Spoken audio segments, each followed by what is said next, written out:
comeoninsportsnetwork.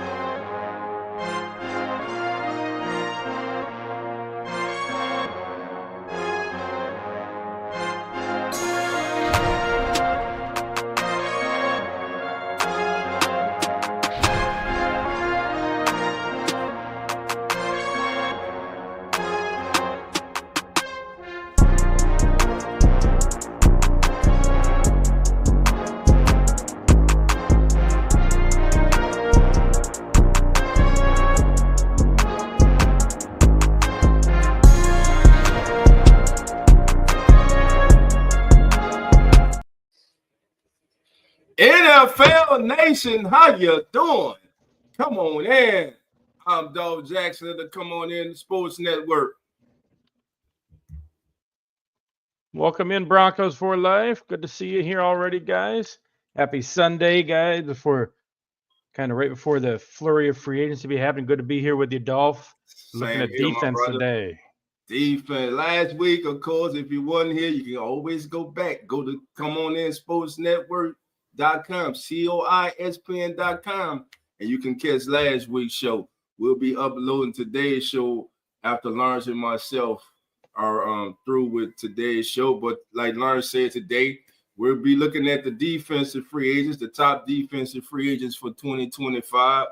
And unlike the offensive side, is there really a big name free agent, Lawrence, in your estimate on the defensive side of the ball? I don't think like you saw last year, like with Saquon moving places, and I don't think you have that. But there's a lot of young guys, and a couple of them coming off injuries that could end up being like the Zach Bonner, like they just explode on the scene in the right spot coming into this year. I think it's going to be trades like we already saw happen yesterday with Debo. I think that's going to be the way the big new names move this year is through trades as opposed to free agency movement. Right. And let's speak about it, man. Were you as surprised as I was to see this trade go down?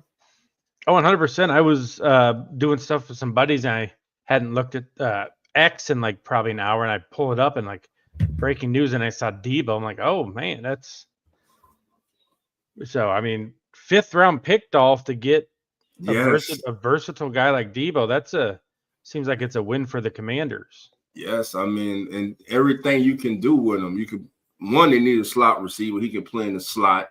You can put him in the backfield. Now, just think about RPOs now. You can put Debo in the backfield. RPO with Jaden Daniels. Reverses, reverse passes. The one thing he's gonna bring to him is that toughness element as far as those tough catches over the middle. And most importantly, YAC, those yards after catch. That's something he's going to bring. And listen, him and Scary Terry teaming up as a 1-2 punch to go with Jalen Daniels. You got Austin Eckler in the backfield, and who knows who they may add this offseason.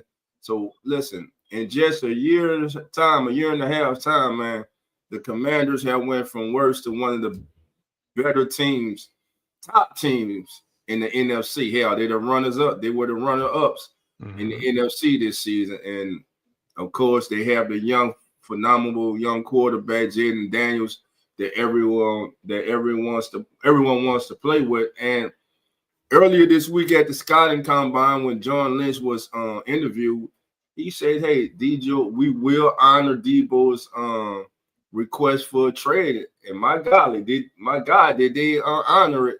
And they didn't just send him anywhere, man. They sent him to the Commanders, man. And like you said, Debo, the addition of Debo to this team, man, that's a big addition to the Washington Commanders. And thus, they are that number one. They're the number one contenders to the crown in the NFC to the Eagles. Without a doubt, those are as of the day, are the top two teams in the NFC East. If not the NFC. Yeah, and those are going to be fun matchups next year, right? For the not just next year, the next 5 to 10 years between the Eagles and the Commanders. I think, like you said, the versatility of Debo is a big thing right for the Commanders, and the yak. Like It doesn't have to be the deep bombs that Jaden's going to be completing. You get Debo the ball in space and let him work that makes his life easier. Right. So that's a great addition. And they didn't have to give up anything premium to get him. A fifth round pick is nothing in the NFL. And I think, I mean, last year, Debo had 51 receptions, 670 yards, I believe, 3 touchdowns. So a down year for him. But we know the upside, the talent that this guy has. And maybe a change of scenery is just what the doctor ordered for himself. And it's obvious that it was a mutual agreement between himself and the 49ers that they just go their separate ways. And there was no bad blood or animosity or anything. And listen, they traded him to a good team. I mean, for a 5th round pick, I'm sure they could have got at least a late 3rd for Debo, maybe a early 4th, but to get him for, like you say, for a 5th round pick, man, right now that's a win for the Commanders. And it's in conference too, so like, yeah, you have to like, is that? It's hard to believe that would be the best deal for Debo, like a 5th round pick. What's up, normal guy? Welcome in. All right, Samuel, how you doing? Samuel, like Samuel say, hit that like bell, subscribe. Come on in. Who else is in the building? Bronco for life. Welcome. Normal guys in the building. Come on in. Taterhead, how you doing? Come on in. Taterhead is in the building. That's it. Yeah, that's nice right there, man. That's good. Nice. I like that one, man. And make sure to check out our TikTok, guys. We just got that up and running this week. It doesn't let us stream live from here, but we're posting stuff on there. So make sure you check out our Twitter as well. Same name, Come On In Sports. Come On In Sports, baby. And listen, check out our website. You see it right there on the screen, COISPN.com. Not only can you get this show as the NFL turns, you can get uneducated sports talk, real fan sports, keeping it real, who that. And coming tomorrow, if I'm not mistaken, the debut of Come On In Bills with Jeremy and yours truly Lawrence tomorrow debut. What have you guys set a time for tomorrow, Lawrence? It's gonna be in the nighttime between 8 and 9. We have to finalize that, but okay, it'll be good, guys. That's when everyone's home, they're relaxing, putting on a show to chill for the night. That's a good time. Everyone's with their favorite beverage. Right. And everyone knows Bills fans love their beverage, so it just makes sense. Just makes sense. It just makes sense. So join the guys tomorrow night. Let's say 8 p.m. Central, 9 p.m. Eastern. That sounds like a good time. So just hit those, set your notification bells. John Lawrence and Jeremy for Come On In Bills season debut tomorrow night on the Come On In Sports Network. Man, those guys are great. They're going to do a great job because, like they say, nobody circles the wagon like those Buffalo Bills, baby. Bills Mafia, I see you, baby. Stand up, baby. Stand up. All right, man. Let's get to it, Lawrence, man. While we can here, man, let's get to the top free agents available. And first up, let's go. Best available defensive tackles. And at the top of the list is Mr. Milton Williams, the former 3rd-round pick from Louisiana Tech. Right now, he's the guy that Lawrence has identified and others have identified as the #1 defensive tackle prospect. What do you like about Milton Williams, Lawrence? Well, he's fresh, first of all, so he knows what it's like to play within a system that kind of cycles people out to keep everybody fresh. And that's not something people talk about much, is like some players like Myles Garrett want to be on the field 85, 90% of the time to get a rhythm going. Then you have teams like the Eagles, the Bills that want to keep their defensive linemen between like 50, 60 and keep them fresh. So that's good that he knows how to establish and build within a game with that number of snaps, as opposed to like, I have to be in there 90%. Obviously, he had the big explosive Super Bowl, and we've seen in the past what that can do for a player. They turn that into a big contract. They win. They're the big player of the game. But he's like kind of a do-it-all defensive tackle. He can collapse the pocket. He has the hustle down the line, like scraping down the line to get the defender on the outside. And he's not old. Like, you're getting him in his prime. He's entering his prime now. You're Right. paying for what you think he can be moving forward. Right. Now, last season, Milton increased his pressure rate by over 4% during the last 3 seasons. So last year, he started off, he's gone from 4.1% in applying pressure in 2022. In 2023, he raised it to 8.2%. And this season here, he raised it to 12.5% pressure rate, putting pressure on the opposing team's quarterback. He has generated pressure on, like I said, 12% of his pass rushes this season, which ranks second among defensive tackles with 200 pass rushes or more. So Milton Williams is a ascending player, and like you said, the Eagles have some hard decisions to make. Can you pay Milton Williams? Can you play Zach Bond and some other players that are free agents? I believe if I'm not mistaken, the Eagles have 12 free agents? Oh yeah, so Yeah. Sweat's gonna be there for him. So Sweat is up there. I mean, so it's really a good dilemma to have. Let me say that. When you got those good players, you have tough decisions to make. You'd rather that than be sitting then you some have other cap teams. space like the Patriots, who don't have anybody, so they have tons of cap space. Right. That's the downfall of that. Yeah, but nobody to give it to. Let's see. All right. Normal guys say. Go ahead. Yeah, just like Milton pointed out, as normal guy pointed out in our chat, he's at the age too where you can feel like if you give him a 4 or 5 year contract, you're not going to have to cut bait at the end because he's in his mid 30s. He can fulfill a contract, so you can make it a little bit longer and help spread that cap hit out for people looking to get him. And you look at the teams that we have for needs there. My Bills desperately need a defensive tackle who can do defensive lineman in general. Right. But Dallas, like we talked last week on our show about taking from your division opponent, making yourself stronger. Yes. That's a perfect fit right there of, all right, let's take their guy, make him good for us. And now that's a double whammy for the Eagles. Right. And I know my team's not up there, but I know we definitely can use interior defensive line help in the Big Easy, baby. What about the Dolphins? You had the Dolphins as a possible landing spot. Why do you think that's a good fit for Milton Williams? Well, last year they lost their D tackle to the Raiders, and then Cameron Wilkins, they never really replaced him. And he was such a big part of what Miami did. And you look at their season as a whole, their middle was just getting wrecked consistently. They weren't getting what they need up the middle, like in the run game or pressure wise.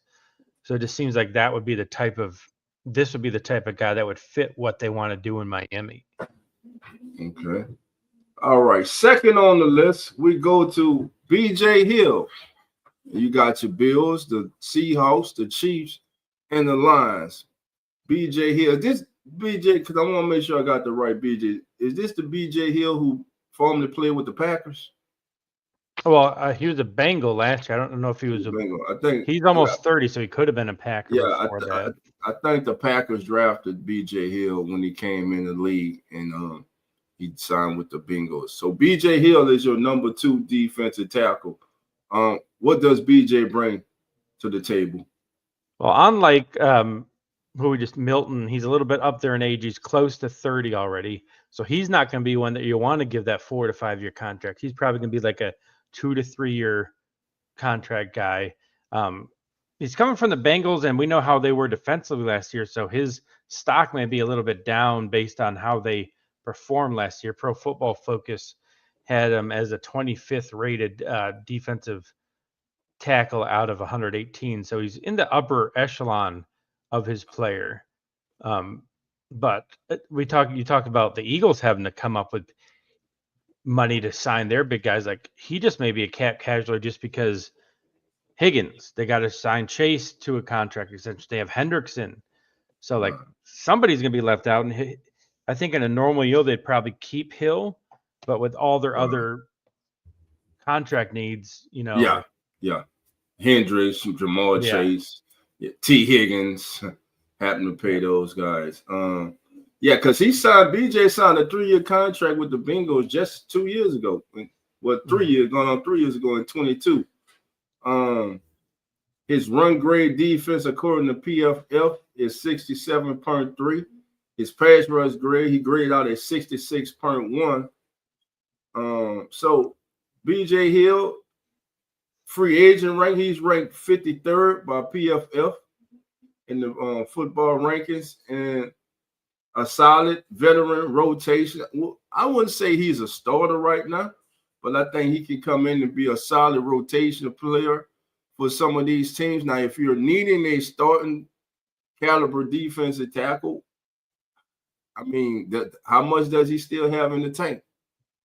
You know, would he be able to go? But most teams now are going with at least 8 defensive linemen. Yes, yeah. So you have to with how the NFL has changed, and BJ Hill will be a good addition to a team. He's a solid run defender, and again, stopping the run matters in football. You got to be able to stop the run. If you can't stop the run, that just opens up so much more for the offensive side of the ball. All right, let's go on to Mr. Jaron Reed. Jaron Reed. And I want to touch on what you just said there too about stopping the run, Dolph. Everything is just so cyclical, right? Like for a long time, it was like the Rams said, F those picks. It was like the NFL was kind of like F those running backs. Yes. But last year you kind of saw renaissance. The teams that went out in free agency or trade and got Mixon, Josh Jacobs, Aaron Jones to the Vikings, obviously Saquon to the Eagles. Those teams were really successful this year, and their new running backs had a big part to play in that. And the teams now have been so focused on stopping the pass. Offense are starting to adjust to go back to we got to run the ball again. So I think like these defensive tackles aren't big in name, but like you said, BJ Hill is pretty good run stuff and grade. Right. So like these guys aren't like the splashy, but these are the guys that win you games and win you championships. Are these guys we're talking about right now? Right. And a lot of times it's the guys that are not the splash names and free agent. I mean, a lot of fan bases, we love when we hear the splash name. You get the big name player that comes over. But let's just stay with the world champion Philadelphia Eagles. How many people were excited at this time last season? Well, after the free agency period began, how many people were excited with the signing of Zach Bond by the Eagles? I'll wait. I mean, you're a Saints guy. What did you think about losing him? They were forced to use him the correct way due to injuries late in the season. He wanted to resign, but he wanted guaranteed playing time. And they were like, they could not guarantee him playing time and just wanted to keep him in the special teams role. So the young man left, betted on himself, went to a perfect situation because he had the perfect coach, the right coach, who saw something in him. Now, he was hesitant at first to play inside linebacker. But Vic told him, trust me, and he trusted him, and we see the kid had a career year. The type of season that Zach Bond had is a Hallmark movie. It could be a movie. You could write a movie about it. Yeah. You know what I'm saying? From a lowly, and with all due respect, from a lowly, underappreciated, undervalued special teams player to a defensive player of the year candidate to having one of the best seasons we ever saw a linebacker have in the National Football League. Zach Bond had one of the best seasons by a linebacker in the history of the National Football League. You can talk about all the great, we know who all the greats is. But I'm telling you right now, the season that he had this past season was up there or even surpassed some of the greats. So Zach Bond is to be commended for what he did. But yeah, that's what it was. Underappreciated, undervalued. Where he came from, went to the right situation, and I'm just happy for the young man. Yeah, and that, like you said, that's what when people think of the NFL and like dreams coming true, it's that type of player there that people think of, like Kurt Warner back in the day, right? Stock and groceries, Yes. Arena League. Yes. People forget that. They see Yes. him on NFL Network. They know he got the Hall of Fame jacket. Mm-hmm. Kurt was bagging groceries and he was playing, like you said, in the Arena Football League. Some of these youngsters are like, what the hell is Arena Football?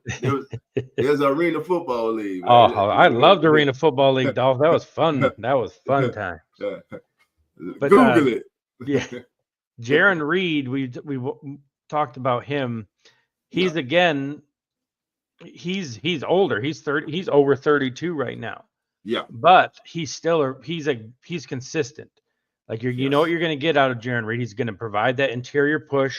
He's going to be okay in the run game, but you're getting Jaron Reed as probably that situational pass rusher when you know, hey, it's third down pass rush. Right. We're going to put Jaron Reed out there at D tackle to push the pocket.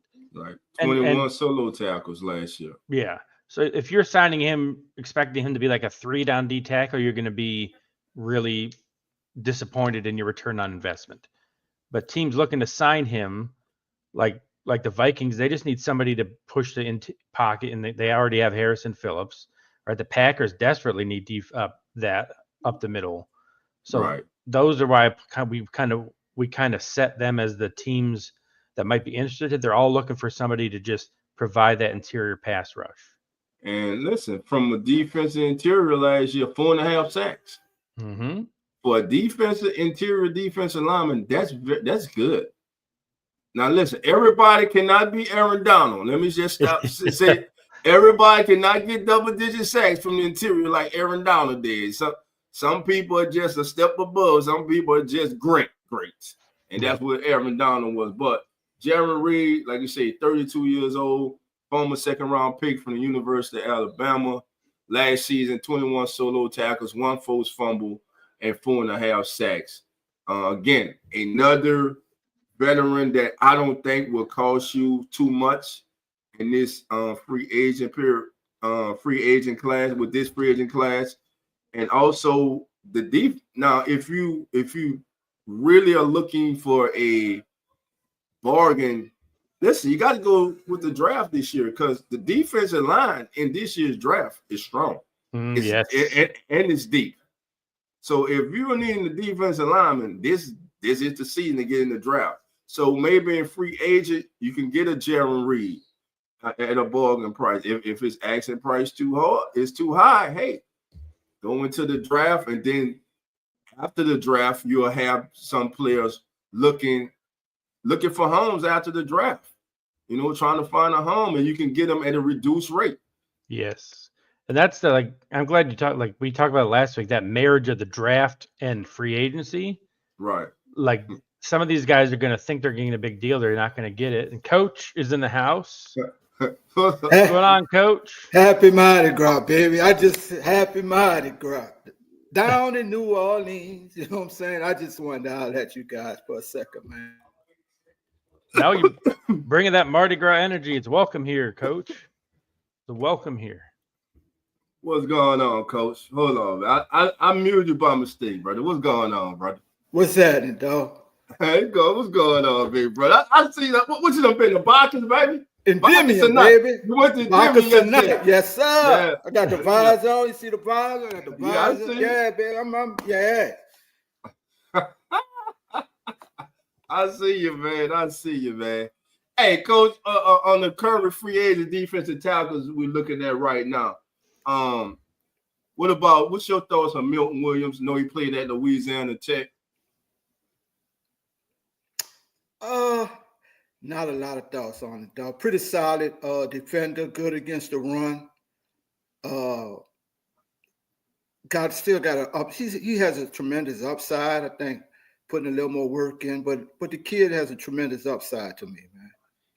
Yeah, and like me and Lawrence was saying, he right now he's the darling of defensive tackles right now this offseason because of his ability like you said, to affect the game in the run game. And he played one hell of a game. I mean, in the Super Bowl too. He played one hell of a game.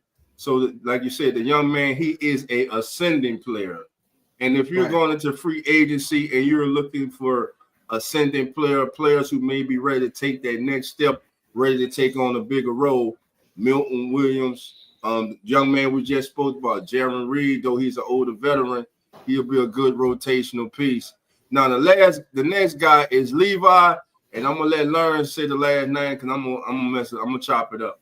Onwuzurike. Yeah. Levi Onwuzurike. I'm gonna tell you a trick that I was taught when I did radio, Dolph. Teach me, boy. In those types of names, every single vowel you have to make sure that you kind of enunciate each vowel. That's how you do the. So Onwuzurike. So you always gotta make sure every single vowel. There's no silent vowels in those names. Onwuzurike. Got it. So I have a question for Lawrence and for you, Dolph. Why we on the defensive tackles and defensive lines? And the question is, these guys are going to command pretty decent money in free agency.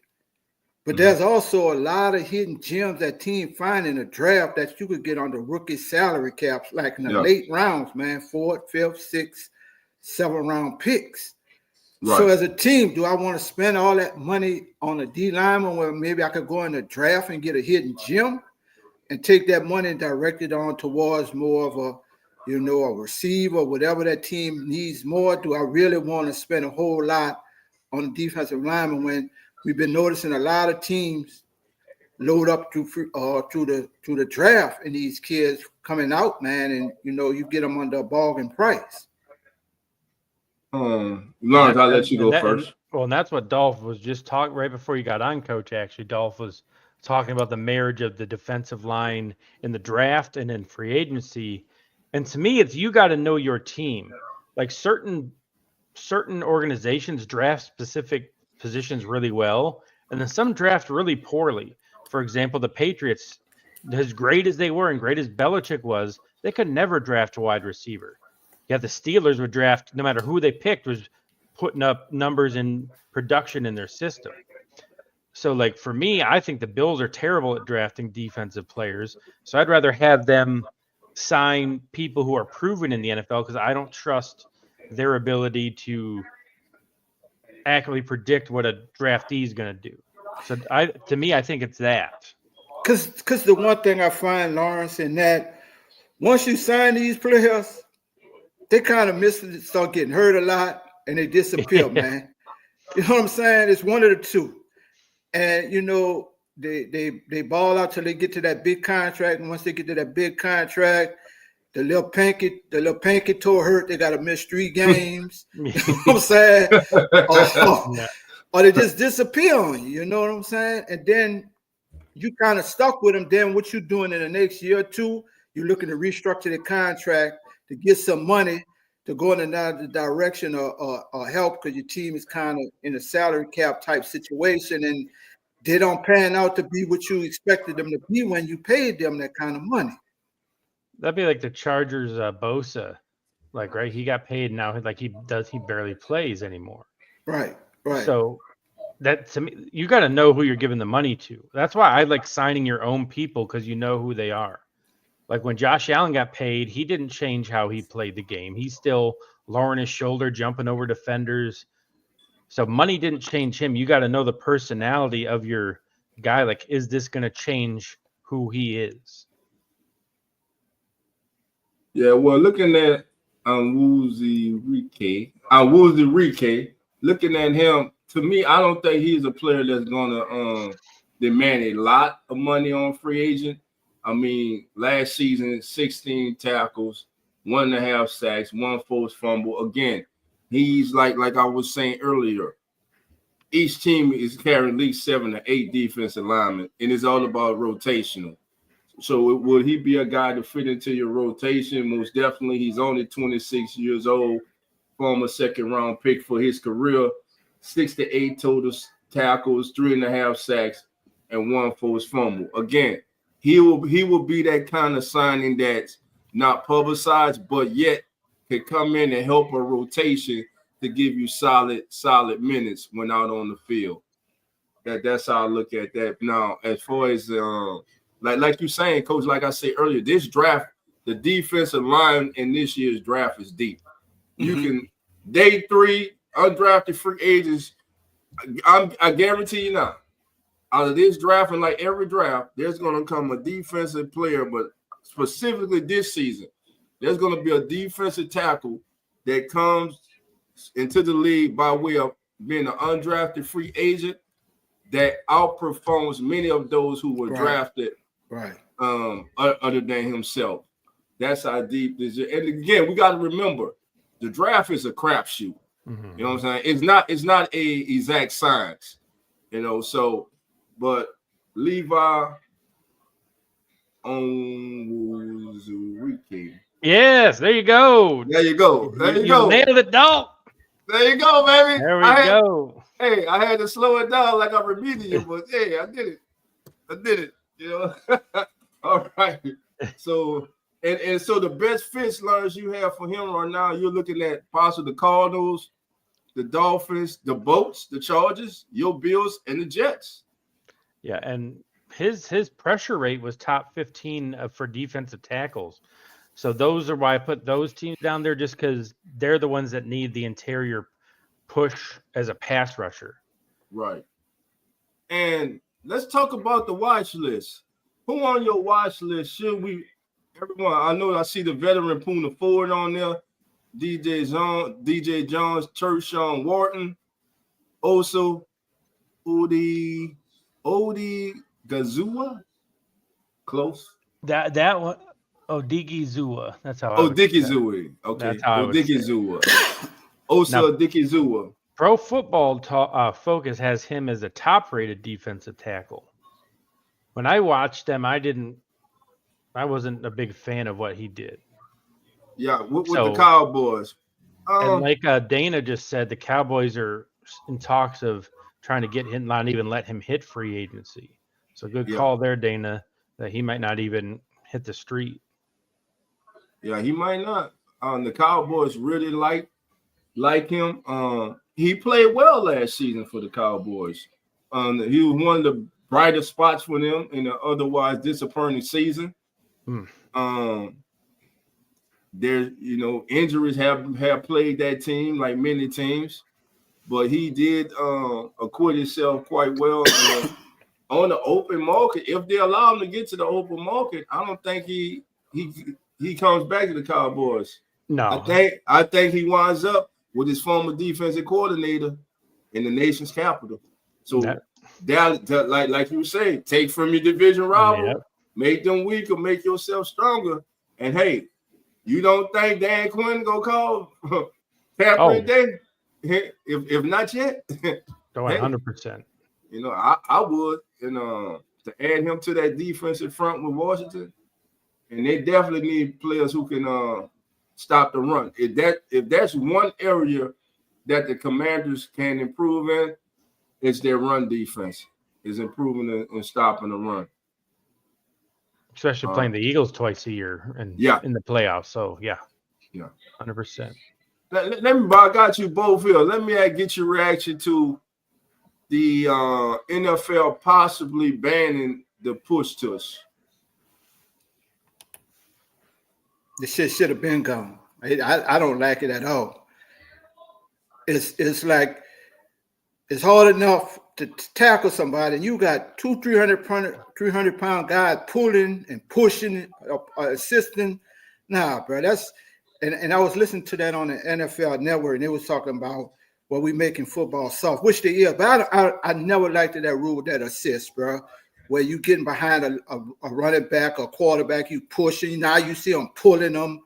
Like that's an extra 200 or 300 pounds that you trying to deal with. Say that back 200 pounds, you got 300-pound linemen pulling him, and it's hard enough to get him down. You know what I'm saying? And that seems like that's a injury thing to me, man. Yeah. You know what I'm saying? That's a big injury fact. It should be no way you should be able to assist no run about pushing or pulling on him. It's man on man, mano on mano. You got to run over me. You got to but this pushing and pulling now, bro, that's the injury factor. And as much as they're talking about making the game safe, I don't understand why this never came into play. Right. You're 100% right, right, Coach. And when you look at the linemen, they're all getting their heads ducked down to get underneath the defender. Right. That someone's going to end up with a broken neck. It's been people who watch. I don't watch rugby, but rugby doesn't even allow that type of thing. As soon as that happens, they blow the play dead. If it happens a couple times, they, I guess, do their version of a turnover because it's not safe, and so many people did hurt their necks that way. And that's what happened to Chris Jones in the Super Bowl. Right. He hurt his neck on the tush push, and eventually the NFL is going to do what they always do. They're going to wait till disaster strikes, then they'll react to it as opposed to being proactive about something. Yeah. Now, one of the suggestions that was made is possible making a running back line up a yard behind. But I'm like, what's a yard? Now, maybe you say 3 yards. Maybe that'll be different. But what's your thoughts on them kind of tweaking it? It shouldn't be tweaked, dog. It's just gone. You got to earn it, bro. That back got to earn that yard or that inch, whatever. He's got to earn that, bro, without somebody assisting him. It's just simple. He's got to earn it. So if the league does decide to ban the tush push, how significant of a impact would that be on the Philadelphia Eagles? Who cares? You just got to find a way to do it the right way. Gotcha. I mean, that's not the right way to me. That's not, man.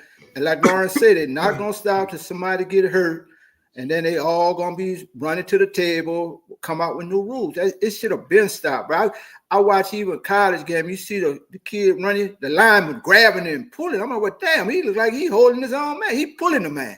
He running, he pulling the man with him. That's not football, man. I mean, he got to earn that on his own, bro. You know what I'm saying? Without that, that assist. That's like you know what I'm saying? You trying to tackle something, and then you got all that extra weight pulling shit. How you gonna bring it down? That should have been stopped. I don't know even how we got to that in football. I really don't. Right.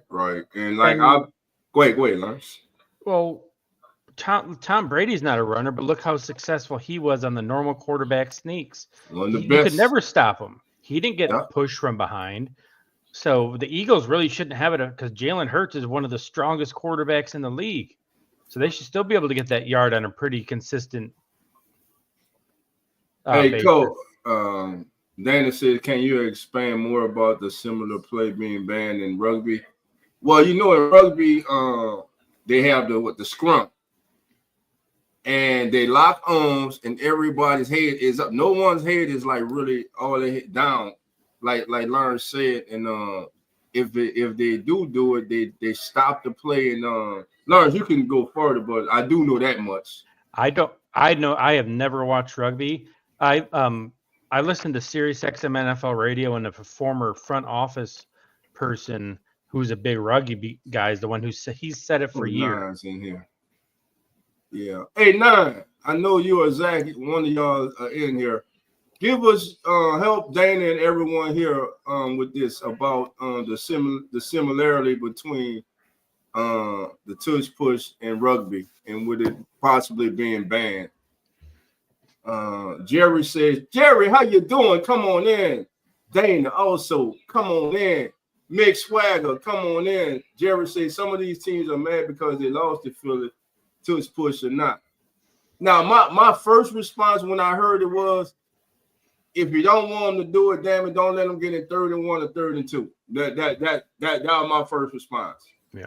That was my first response to it. Let me see. Mick said they allow the tush push to protect the long snapper. Yes, that's crazy. That's a really good observation. Because you cannot be not even on field goals. You cannot cover the center even on field goals because his head is down, but yet on the tush push they allow it. Yep. Yeah, it's crazy. It's crazy. That's crazy, bro.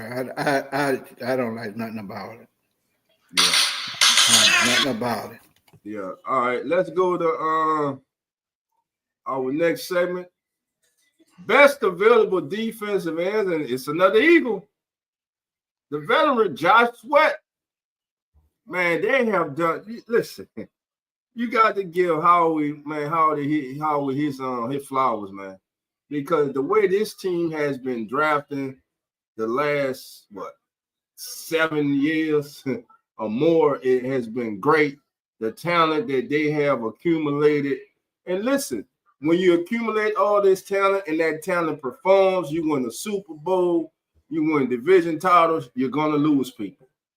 You're gonna have to recuperate. Now, one area where they did recuperate and have done a great job was Cooper DeJean and Mitchell, the young cornerback. They got 2 young cornerbacks right now under rookie contracts for the next 3 years. So the Eagles are set there. But Josh Sweat, do you think Josh Sweat resigns with the Eagles guys, or do you think maybe could it be Buffalo? Could it be Atlanta? Or the Patriots? Like Atlanta, look, they traded for Judon last year because they're desperate for a pass rusher. And I love what you said, Dolph, about like the Eagles. They're one of the smart organizations that plan ahead. Like they knew, okay, Fletcher Cox is going to be gone soon. They drafted Davis and on the defensive line. They prep positions ahead of time and know, all right, this is coming up in draft for free agency. Right. I can restock it. So I don't think they'll keep Sweat. I think they'd rather keep Milton. But for me, Falcons are a great fit. They need a pass rusher. And as close as that division is, that can be a actual literal like game changer as close as this NFC South is. The Patriots have a ton of money. They can throw the most money at Sweat most likely. Right. But do they want to pay somebody that much money when they're probably a couple years away? And then obviously the Eagles and then Buffalo, who I don't know if they want to go the veteran route again after Von Miller kind of flamed out with what he did at Buffalo. I mean, last year Sweats he was on a 1-year deal with the Eagles. Mm-hmm. I mean, and then you had Hassan Reddick, who's also he's a free agent. Coach Brandon Graham got hurt, but then he returned for the Super Bowl.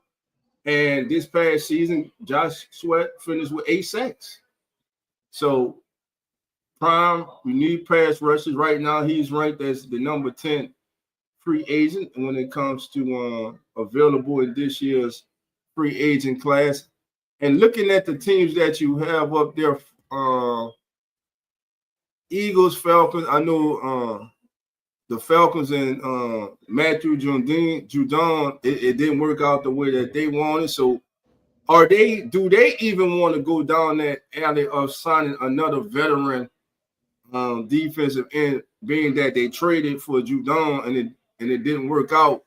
Or do they just go into the draft and try to get a young pass rusher? Right, me personally, I'll be looking at the draft.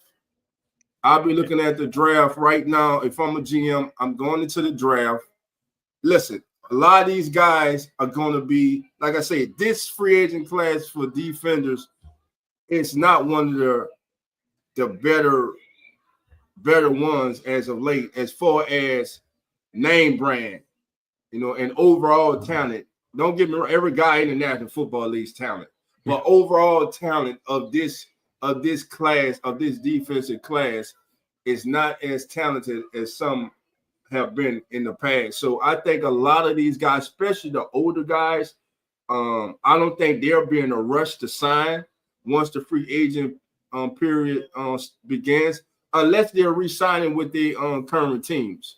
But if they're going to looking to move on to someone else, I think a lot of them will sit and wait after the draft and look at which teams have which particular needs and try to look at the better fit for themselves. And I think that's something we might see with Josh Sweat. I see Josh Sweat re-signing with the Eagles, or just waiting to possibly look for him to be signed after the draft. Yeah, I agree with that. And Coach, what do you think about that with Sweat going back to the Eagles? You're on mute, Coach. You can hear me now? There you go. Yeah, there you go. Yeah, I don't know if they're going to prioritize him. I'm trying to see where they really going to prioritize their money at. Is it going to be Brown? Is it going to be him? I know they got a couple of pieces out there, but the kid that I'm high on is Kuntz, Malcolm. Malcolm Kuntz, yeah. With the Red, I think when he tore his ACL up or something during the season. Yeah. And I think he was on slate to have a breakout season, man, before he got hurt. I'm real high on him at a bargain price, going to the right team, maybe at a 2-year deal at a bargain price. I mean, PFF suggests that maybe a short-term deal with Kuntz, and then he hits the market again in 2026. He got hurt before the season, which ironically, if you think about it, it was a good thing. Not that he got hurt, but when he got hurt, now he's coming to this free agent period healthier than he would have been if it would have happened during the season, where he would have still been really just recovering from it. So he's ranked as the number 4 edge defender coach in the free agent class. Does he resign with the Raiders? Does he stay with the Raiders? Does he go back with the Raiders? But we know this is a new regime. You got the I'm about to say Pete coming in there. Yep. You got Pete Carroll coming in. Is this the player that Pete Carroll and his staff has identified as a player that they might want to keep around and work with and grow in their program? And last and not least, number 4, Chase Young. Now, I watched Chase Young all year. Chase Young would be higher on this list if he turned a lot of those pressures he had this season into sacks. A lot of us, we are so big on sacks. Pressure matters. Pressure can force a quarterback to step up when he doesn't want to, run into a sack. Pressure can make a quarterback release a ball before he wants to, thus throwing an errant pass, thus not being as accurate as he would normally be. Pressure does matter. Chase Young did get a lot of pressure last season. He only signed a 1-year deal with New Orleans. I think that whoever signs him this year, because of the season he had, and it wasn't eye-catching, didn't pop off the charts actually, but he did have 5.5 sacks, and he was one of the most highly players in the league in applying pressure. But I still see him signing another 1-year deal, another proven deal with someone. I don't know if anyone's going to commit to him for a 2 or 3 year deal. But look, before I go, this is the question I have about Chase Young. There was something going on with the New Orleans Saints defensively. I think when Dennis Allen went away, did they change the defensive line coach, or they made switches? Yeah, and you saw the defensive line become more active. You saw some things. So was there something going on internal why Dennis Allen was there at the beginning of the season that some of these players didn't buy into, or something was? It was like something was going on, because you saw when the interim coach took over, there was more energy into this defensive line. They were flying to the ball a little better.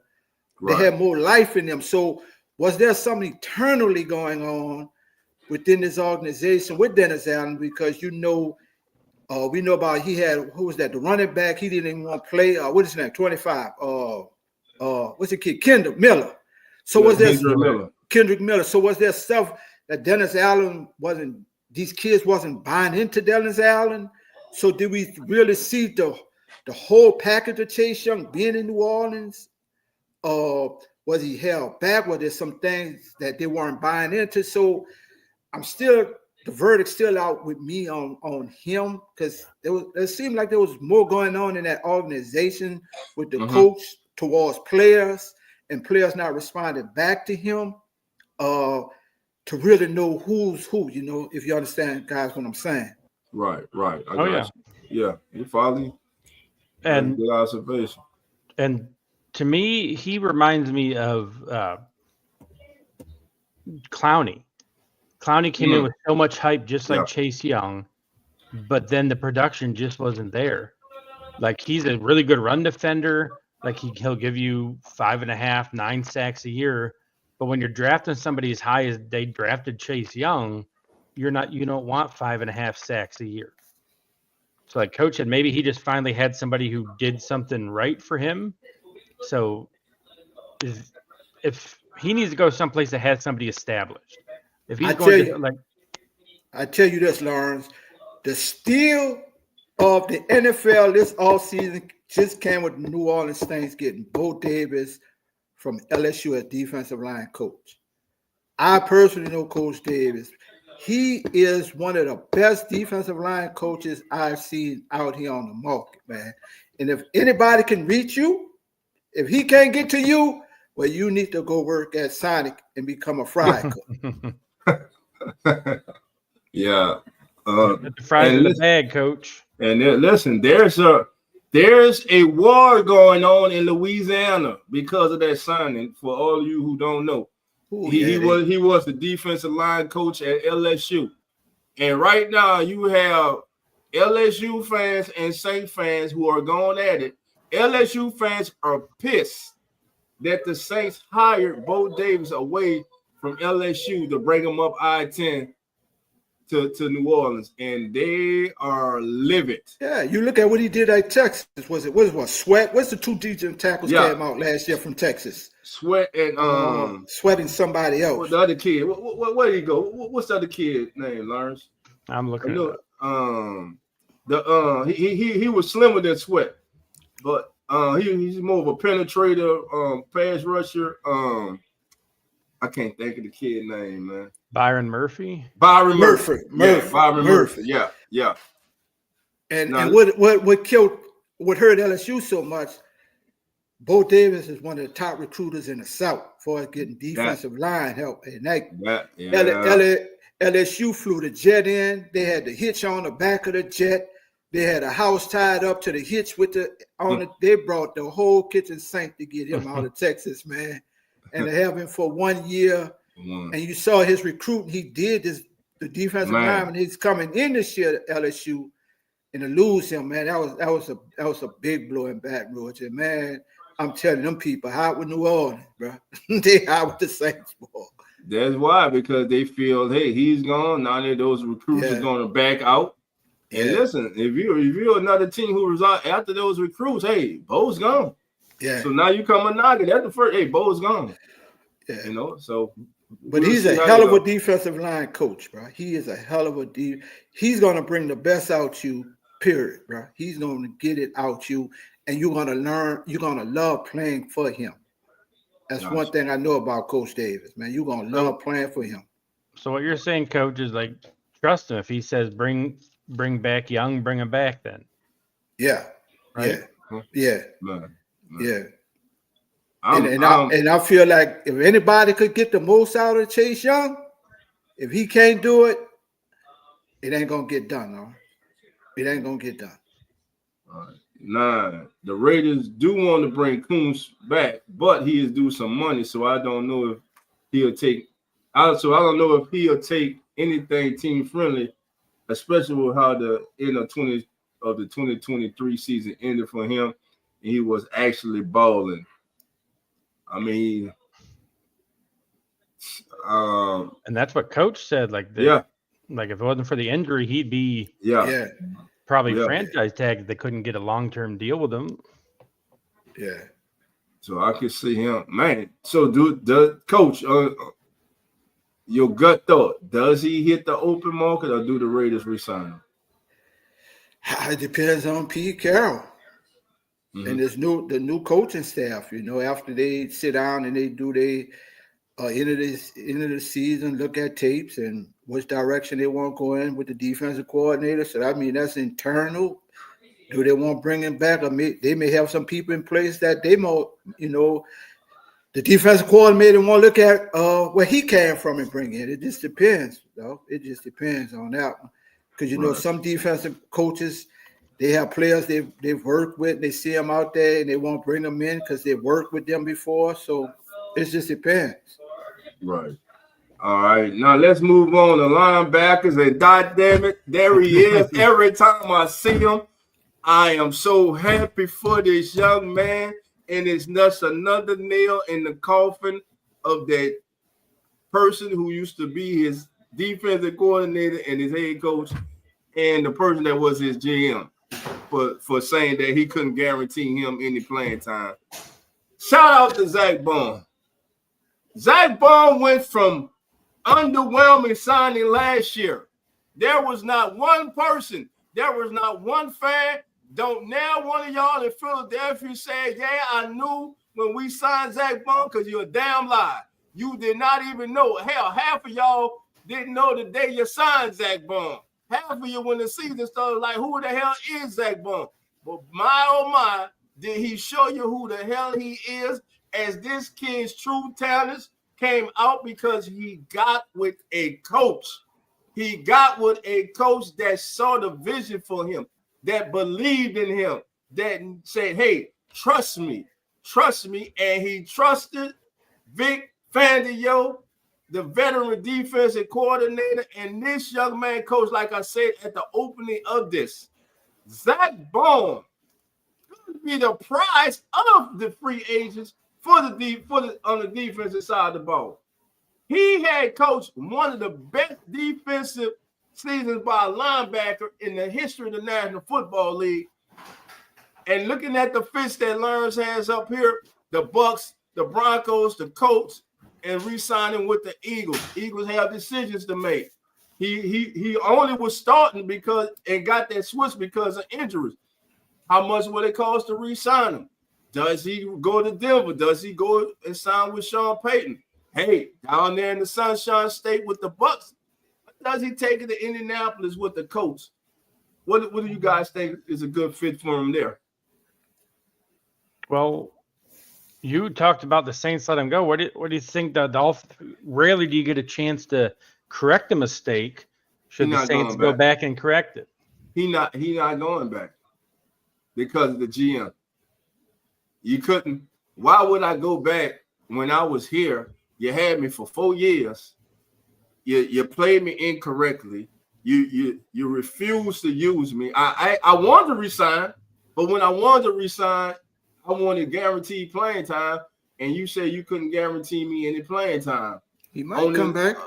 He's not coming back. That gumbo and them Red Bands was good to him them 4 years. He might miss that food, dog. He did come back. He came back for the Super Bowl, got that Lombardi, and got that ring. And now he throwing up them deuces, baby. I'm out, baby.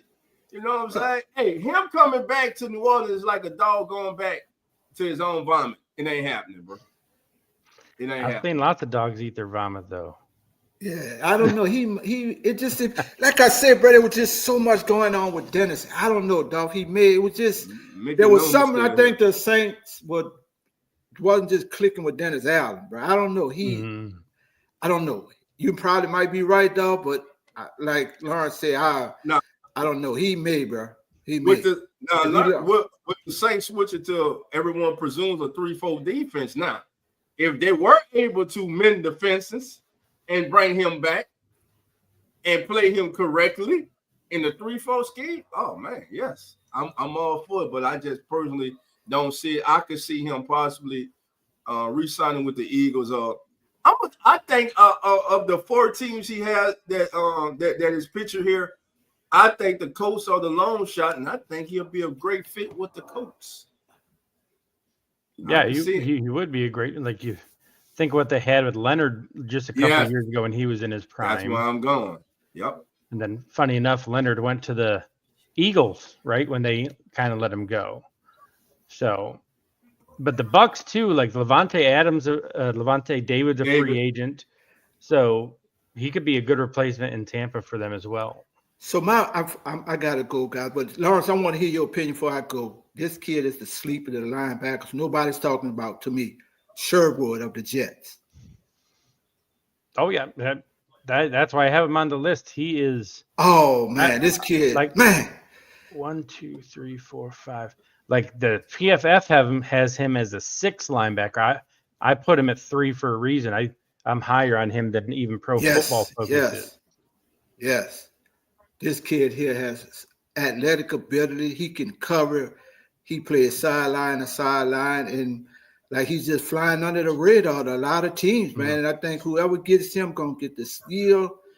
at linebacker in this free agency thing, man. I really love this kid. The Jets need to keep hold of him because Mosley might be retiring, so they need to go back to making their defense what it was before Aaron Rodgers his cancer kind of ruined the entire organization. Yeah, yeah. And then he can cover because he went from he was a safety. Now he was a safety, a linebacker. Yeah. So, yep.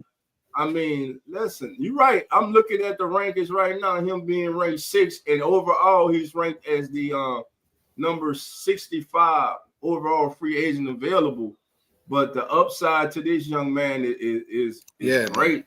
Yeah. And that's a good call, Coach. That was a good call right there on Sherwood. That would be a hell of a signing. And to me, that's what free agency is you should pay more for that what could happen. Right. You're going to get him cheaper than you will a big star, and you have that potential to have like Zach Bond. You put him in the right spot with the right. That's it. Yeah. And boom, you're an all-pro the next year. Yeah.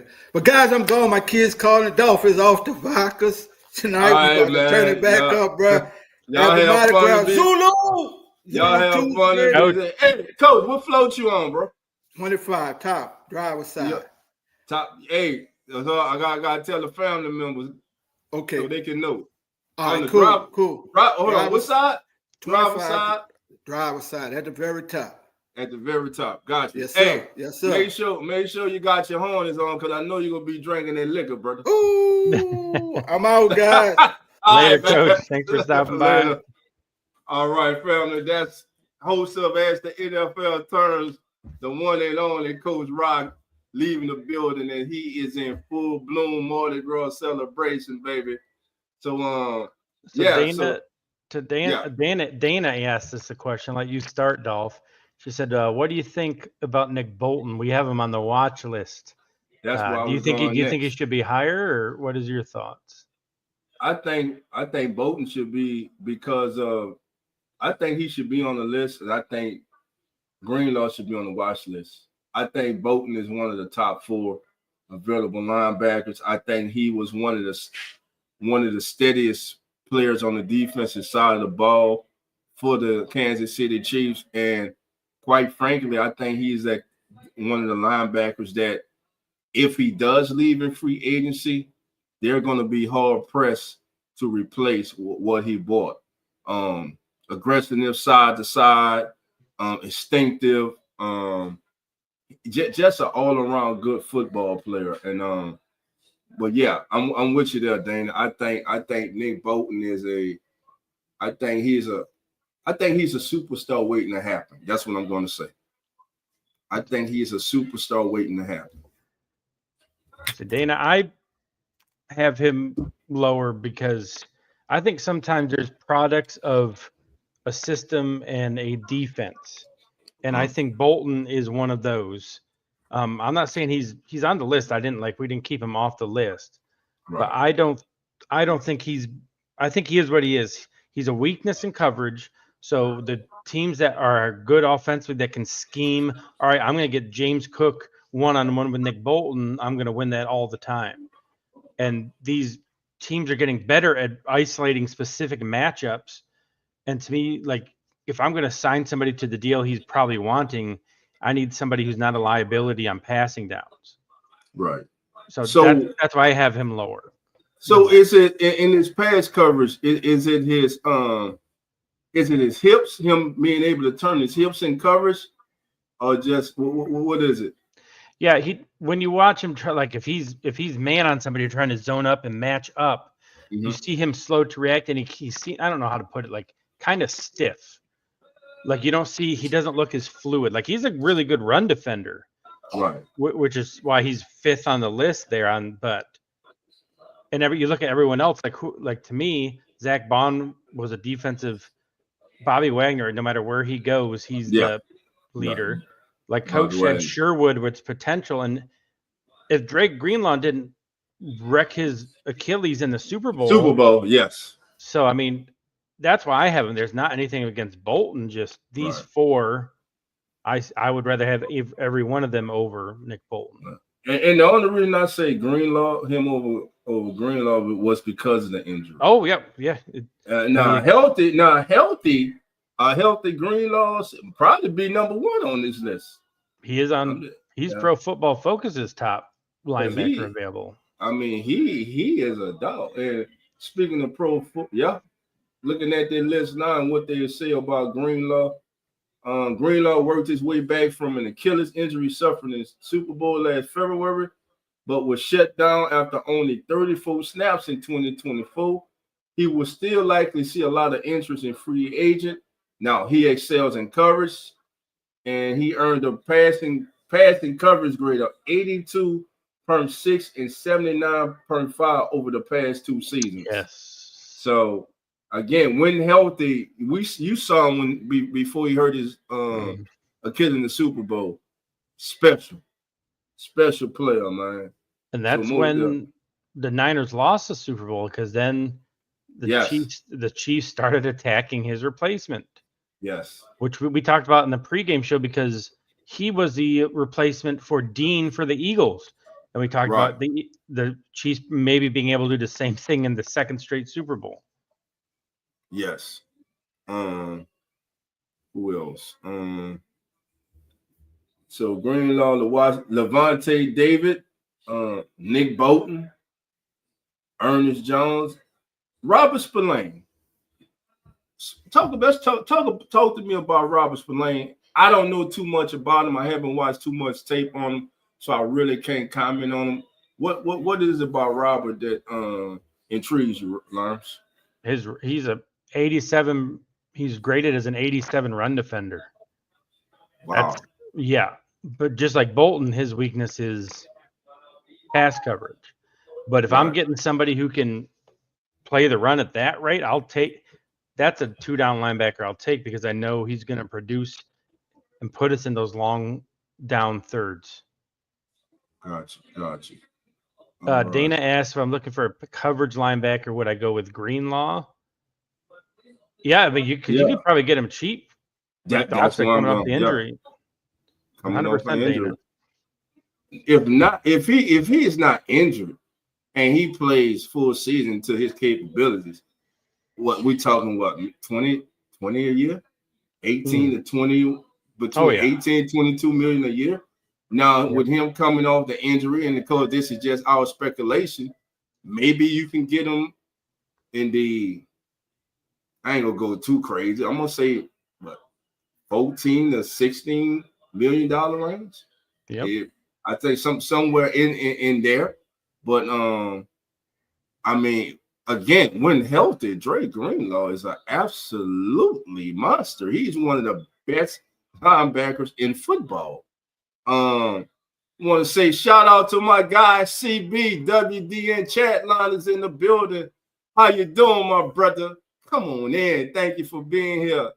Daniel Berry Sports Highlight. Good afternoon to you, my brother. Thank you for joining us. We appreciate it. Nine says Spillane is considered the second best defensive player after Max. Okay. On the Raiders. Oh, so is this the young man, the linebacker from the Raiders? Mm-hmm. Okay. I've seen a couple highlights of him. I haven't sat down. So now, what is his strengths, man? What is his strengths? Give us his strengths. Help us understand his strengths. Is it in pass coverage, run defense? What is it? What are the things that he does well? All right. And we'll wait for Nine's response. And now let's move on now. Cornerback position. DJ Reed, number one cornerback on the board. And we know with Sauce, you get a lot of passes thrown the other side of the field. What's your thoughts on DJ Reed? Because the kid played his ass off this season. I think he was better than Sauce this year. Sauce just has the name. I think Sauce took a big step back in his third year. But DJ Reed's never had below a 70 ranking on PFF. And has a 51% lockdown percentage. And teams teams were going after him this season. Yeah. So there is Nan says he can do both. He's a good leader. He does not think that the Raiders will let him go. And it's like, I don't like, if you look at every year, the top free agents, by the time free agency actually hits, roughly half of them are re-signed with their team. Right. So that's why a lot of these times you see that team's helmet with the team, because odds are they're probably going to, they don't want to go through the whole process, and they just like where they're at. Right. But I think, speaking of Reed, like I said earlier, he's one of those, like we stated, ascending players. Mm-hmm. I think he can go to another team and be a number one. I think he has the ability to be a number one receiver for some team. Now, he could like the situation where he is. You stay in New York, you know you got another, though he took a step back this year, you know you got another talented corner. Let me say. Oh, yeah, I'll take over. Yeah, and he knows the system. He knows Sauce is going to lock it down. As a Bills fan, he's one of my top targets. I would like to see the Bills sign, just because we have Benford on one side and Douglas is a free agent. I would take DJ Reed over Rasul, even though we had Rasul for a year and a half after the trade from Green Bay. The Steelers have shown in the past they're willing to pay cornerbacks to come there. Right? They did it with the corner from Cleveland, Hayden. They traded for Fitzpatrick. So the Steelers would be kind of an under the radar possibility for DJ Reed, and the Packers getting rid of Alexander in all likelihood. They'll have a pretty desperate need for a top corner as well. Carlton Davis, the third, little injury play coming off injuries, could be he's another one I don't look to sign early in free agency. I'll be surprised if he does. Again, I think a lot of these guys are going to be signed after the draft once teams have brought their young players into their system, and these guys get an opportunity to the teams I'm speaking about to see areas of need where they may feel, hey, we need a veteran here who would be a good match and a good fit, and vice versa. Like I said earlier, for the these veterans who are out there, you get to sit back and see which team could use your services. You look at the depth chart, you look at the style of play, the system that's in place, the coaches. Does it fit? Maybe you have a relationship with a former coach who is now on that staff, and maybe you want to go and play for that coach because you had great success with that coach. So again, I think we'll see a lot of guys signing after the draft. The early part of the draft, I think it'll be a lot of guys re-signing and staying with their current teams. That's how I look at it. 100%, Dol. That's if we 2 weeks from now, if we went back and watched this, probably we'd have, like we said, a lot of these guys with the same helmet, the same jersey on as they had before. And then a lot of them will go within division, like we talked about on both of our shows, because who knows any other than the team they're with, who knows the player better than somebody has to plan for him twice a year? Twice a year, yes. Sometimes 3 make the playoffs. Yeah, yeah, exactly. You know, I think overall the corner class is pretty strong for free agents this year. You got veterans like Gilmore and Carlton if you want them. You got young up and comers like DJ Reed, Sante Samuel Jr. So they have pretty much anything you want to look for in a cornerback you could find in free agency this year. What about a guy we haven't talked about though? Charvarius Ward from San Francisco.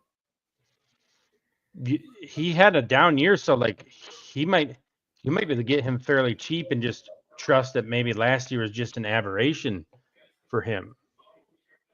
Okay, last year. What do you think about him? I mean, I always thought he was a talented cornerback, aggressive.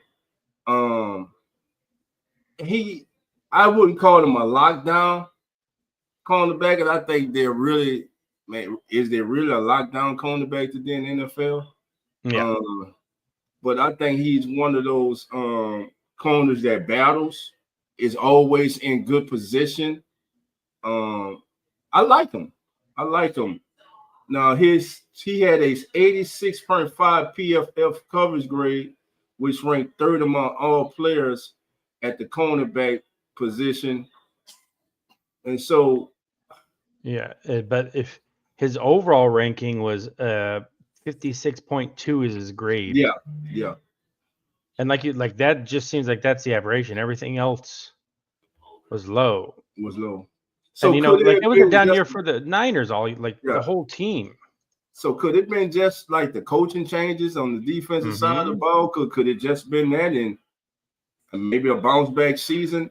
Because I mean, it's kind of reverse. It's kind of like how I look at it is if you were a quarterback who had subpar years, then you have a breakout year, Sam Darnold. Okay, underwhelming first 6 years. Then this year you have the breakout season. Is that an admiration? I mean, do you totally ignore the previous 6 seasons and you just go over the season that you just witnessed? Is it a player that's finally hitting his stride, that's finally finding himself, or is it a product of the system that he was in? And I can't believe I forgot about this.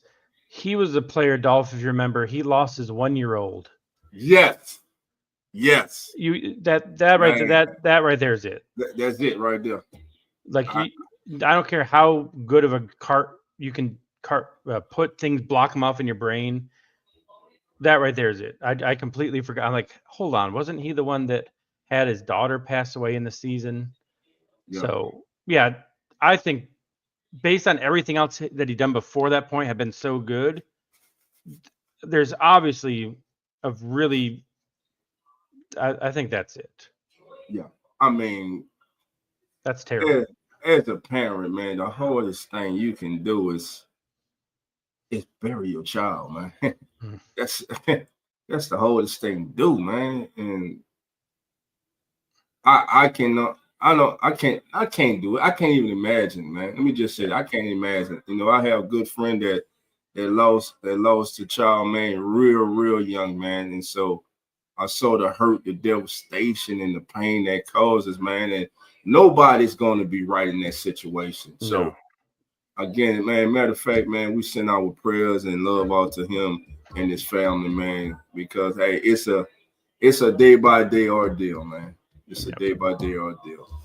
All right, man. Let's go to safety. Now, this safety, I didn't expect him to be on the market, but the Dolphins have decided that they're going to walk away and allow Javon Holland to hit the free agent market. Him and Justin Reed and Cameron Byram and Talanoa Hufanga are the top 4 available safeties. Were you surprised that the Dolphins have decided to walk away from Holland? Yes, big time. Like, I know he had a kind of down year last year, but again, that's kind of a product of the overall defense for the Dolphins.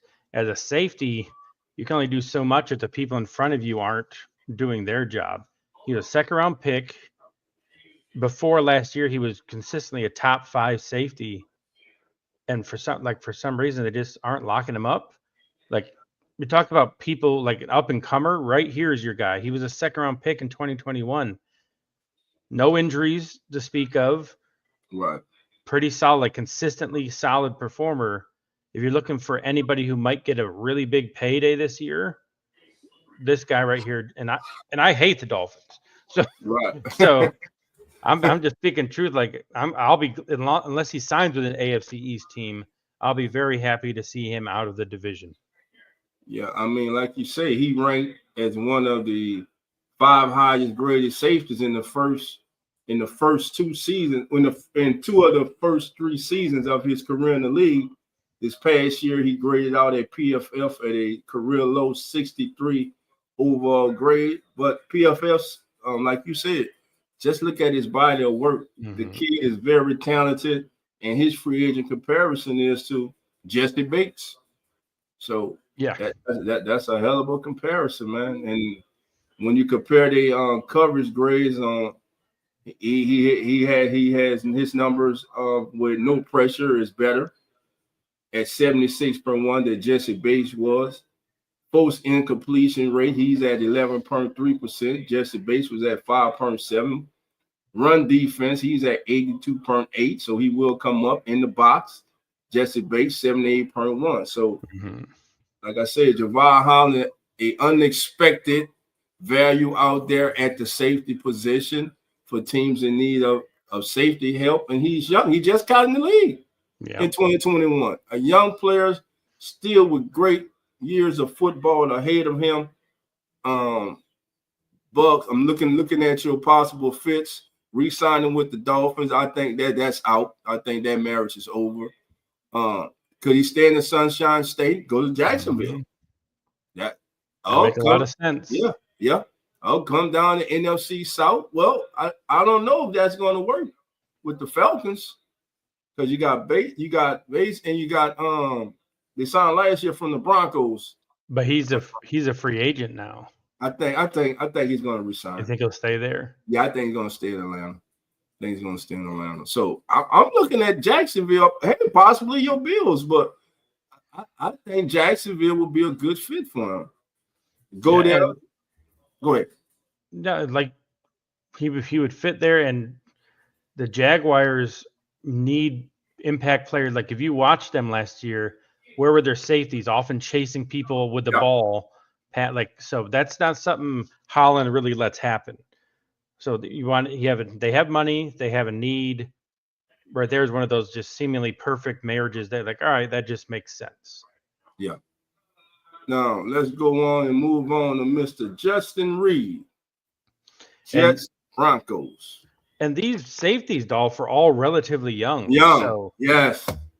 So I mean, that's if you're looking for safeties that still will give you good return investment, this might be a position to invest in free agency. And Justin Reed, nothing about his play says he should be a free agent, just other than the Chiefs generally like cycle through their defensive backs. Like they had Honey Badger playing well, like, all right, we'll let him go. That was a real surprise for people. So I just think it's more of they don't want to invest a lot of money in that position. On a lot of other teams, he wouldn't even be reaching this point of a free agent. And we know he can't get tagged because the Chiefs tagged Trey Smith this week. So they can't use the tag. Right. Justin Reed, if somebody misses out on Javon Holland, Justin Reed is a really good consolation prize for them. 61 tackles, 2 intercepts, 9 passes defense last season. Only 28 years old. Well, he got a birthday coming up, so he'll be 29 on the 15th. But Justin Reed is out there. Like you say, looking at this safety class, it may be one of the strongest position groups in this year's free agent class. Yeah, like you mentioned Justin Simmons, like he's a free agent, and he already hit it last year. All-pro player with the Broncos. Right. You got Hufanga, who just was injured, but when he wasn't injured, he was an all-pro player for the Niners. 49, Broncos, Saints, Commanders, and Jaguars. Good teams where he'll be a good fit. Now, on the watch list, besides Simmons, you have Jeremy Chin, Trayvon Moehrig. How you pronounce it? You said it, Moehrig. Moehrig and Harrison Smith, but word is Harrison Smith could be contemplating retirement. Yeah, I wouldn't be surprised if he did, just because he hasn't a team that has it's kind of like what the Bills did with Micah Hyde last year, just bringing him in to be that sounding board for players. Or a couple years ago when the Rams brought back Weddle out of retirement, I could see Harrison Smith being that I don't want to go through training camp and stuff, but when the first injury hits and a contender needs a safety, I'll be available to step in, and then a team would feel pretty comfortable with them doing that. Right. And then next on the list is Cameron Bynum. What do you like about Cameron? Well, again, his is all upside. He has 8 interceptions for his career, 104 tackles in 2023. So he's a willing tackler. He's willing to step up and get it. And again, you're paying for somebody whose best is in front of him. He's starting to figure it out. His grades are going up as a pro. So this is the time to kind of buy him right before he explodes onto the scene. And look, he had a good defensive coordinator in Minnesota, and Brian Flores, who knows how to use his players. So that's what Dana said. Right. And if Harrison Smith does call it quits, I see there's no way that the Vikings let this young man walk out of the building.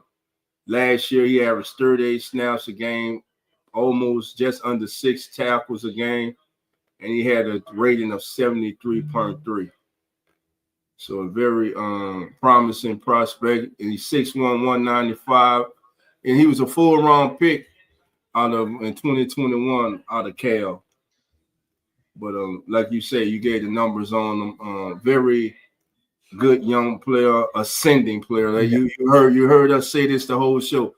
Ascending players, and that, like Lawrence said, that's what free agency is about.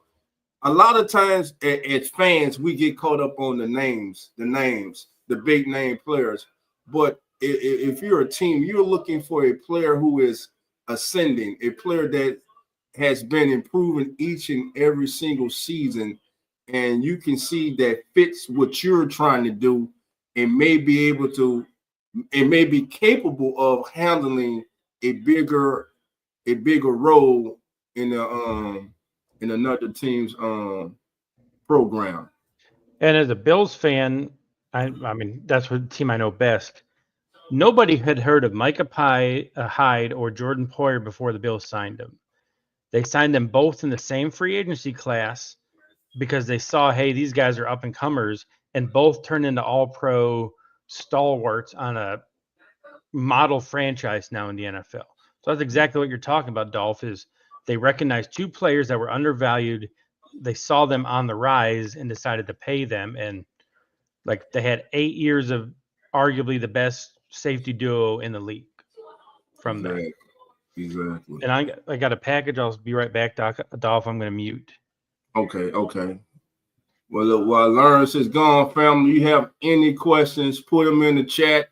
For those who don't know, if this is your first time in, thank you for being here. The doors are now open, so come on in. You're live with the Come On In Sports Network, and this is As the NFL Turns, and I'm one of your hosts of As the NFL Turns, Dolph Jackson, and I also host the Keeping It Real Who That Sports Podcast.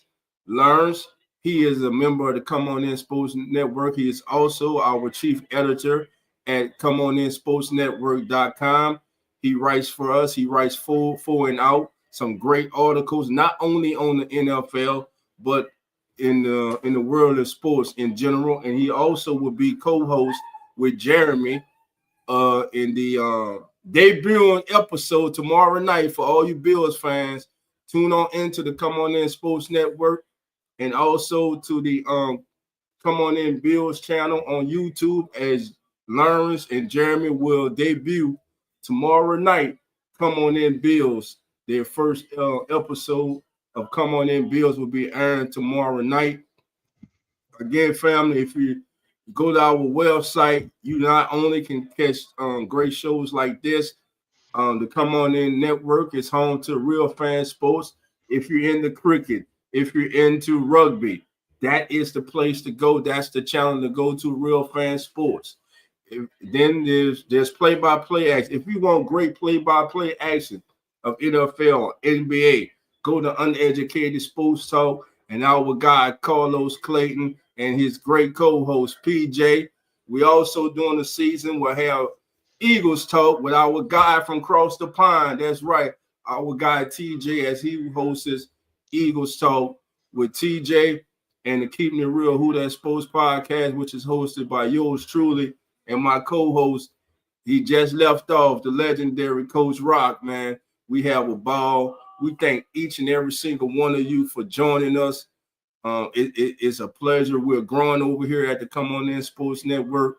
We have some big things in store for this upcoming year.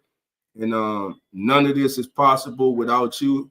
And we thank you. And we just hope that you enjoy the content that we bring to you. Listen, it's a lot of work, but when you enjoy what you do, it's not work. And we enjoy what we do. We enjoy communicating with you guys. We want to hear your thoughts. That's why you won't just hear us up here talking. We always interact with the chat. We always want to know what the family is thinking. And I got my big brother is in the house, baby. JT, how you doing? Come on in. Thank you for being here, my brother. Dolph, is it true? Is it true? Kellen Moore. I think that's Mond. Kellen Mond just, yeah. Kellen Mond. They had JT. They had signed him during the season last year. Right now, nothing. Cam body. Let me just say that cam body. I say that cam body. No, with all due respect, a cam body. So, that's about it, brother. And Dolph, did you mention next week's free agency predictions for us with next Sunday to everybody? No, I didn't. Go ahead, Lawrence. I didn't get a chance to. Yeah, guys. So next Sunday we will be back, same time, 2:00 Eastern, 1 p.m. Central, Sunday morning, as the NFL's illegal tampering period is set to open. We previewed both sides of the ball the last 2 weeks. So if you missed out on anything, head over to our YouTube to get a rundown of the offensive and defensive free agents, possible fits for them. And next week we'll actually go ahead and do some predictions of where we think our top people are going to end up. The Sunday after, great time to do a reaction of who ended up going where, who got traded where, like did trades fall through? We talk about that Debo thing. We've seen trades that were agreed to fall through, so it's not done until it's done. Or maybe somebody comes forth and says, hey, I'm going to give you a 3rd-round pick for Debo, and all of a sudden he's no longer a Commander. So we'll be there for the Sunday after as well to do a recap of everything that's happened and kind of see where teams sit heading into the draft, which Dolph has talked about quite a bit of, all right, where's the needs at now and how can they attack the draft? Right. And also we're with the combine ending today, and after the free agent period, we're going to get hot and heavy into the draft, looking at possible draft picks for each division, each conference, not conference, but each division. Also, we will be having, we're working on having some of this year's prospects join us live for a live show where we will open up the lines and allow you to ask our guests one question. So stay tuned for that. Set your notification bells for that. Like I said, family, we're working hard over here at the Come On In Sports Network. We thank you all for your support. Ask for your continued support, and any ideas or anything that you would like to see us possibly bring to the table or do to enhance your experience with us and help the family continue to grow, just let us know. We got a comment. Let's see. And as Dolph said, guys, that's not just football. You have 9 of them doing rugby content. So if you have any ideas, sports in general, anything that you would like to see us cover, talk about, it's Come On In Sports. So we have people on every single sport possible. Let us know what you want. Yeah, man. Cricket, Formula 1. Some sports you ain't never heard of before, man. I'm trying to find. Well, 9 did answer that. Hold on, Dan. Let me find it. He did. He answered that for you. Let me see. I'm trying to find it. Here it is. There it goes. All right. 9, Dana says the scrum is generally for specific situations from a penalty or turnover situation. It's not like the tush push where you are trying to progress the ball for 1 or 2 yards for a first down or a touchdown. And then he also added this as well. The biggest similarity, Dana, is that both teams are locked in close to one another before the play begins. Yes. So just then go in Google or just go on YouTube and type in rugby scrums, and you will see how they do it. I mean, head to the side, shoulders. Nobody's neck is really down. That's the key. Their necks are not in danger. And like you say, if it is, the officials in rugby, they stop it. They stop. I believe it could get a penalty if I'm not yes. mistaken. Oh yeah, they'll break it up. I think once, and then after that there'll be a penalty because they know they had the real bad neck breaks and injuries where they stopped it. So yeah, the NFL seems like they're just going to wait for that injury to happen before they make a change. Something about it. Something about it. All right. OG Stone, I see you. How you doing, my brother? Come on in. Thank you for being here. Well, family, look, Lawrence and myself, we're about to get on out of here. It was another great show. We thank you all for joining us. Lawrence, is there anything you want to tell the family before we get anything we may be forgetting? Dolph talked about draft picks coming on. There will be mock drafts that we'll be posting on our website. We're waiting for after free agency. It doesn't make any sense to do mock drafts when free agency hasn't even happened yet, because then teams' needs are way more clarified after that. But we will be having a weekly mock draft posted on our website. Hopefully we'll have more than myself, but if we'll at minimum have me doing a first round mock draft weekly following free agency. Right. And I'll drop a couple in there too. And also, family, if you are a inspiring content creator and you love sports and you're looking for a home, looking for a place to grow, the Come On In Sports Network may be the place for you. Reach out to us at comeoninsportsnetwork@gmail.com.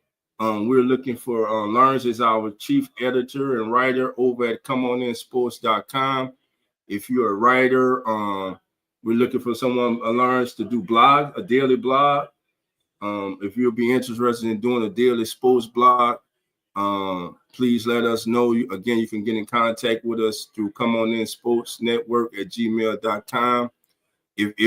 We're also looking for content creators who are who cover the NBA, Major League Baseball, NCAA, cricket. It doesn't matter, man. If you're a content creator, you're passionate by what you do. Listen, everyone that is part of the Come On In Sports Network, they were handpicked. When we say family, that is the atmosphere that we have over here. We are family. We don't just talk here on live streams. We talk during the week. We talk about other things than just this. So if you're looking for a place to call home and want to join a group of sincere, humble, and hungry individuals who are working at one goal, and that is to make the Come On In Sports Network one of the top streaming and companies, not only on social media, but we eventually be looking to get our own Roku and Fire TV channels. That's something that could possibly be in the works, family, this summer. So again, just stay tuned. There's a lot of things, but again, we thank you all for being here. Enjoy your Sunday. Enjoy the rest of your day. And don't forget, tomorrow night, baby, tomorrow night, set your notification bells. Bills Mafia, I'm talking especially to you, because your guys, Lawrence and Jeremy, will be live tomorrow night with the debut episode of Come On In Bills, baby. I can't wait, because I don't know what they got in store. I can't wait till tomorrow night, man. I'm going to have my favorite beverage, and I'm going to sit back, put my feet up, have myself a drink, and listen to my brothers, man, as they inform myself and you about the Buffalo Bills. Until then, family, again, enjoy your weekend. Thank you for joining Lawrence and myself and Coach. And like always, family, the doors are now open. So come on in. The Come On In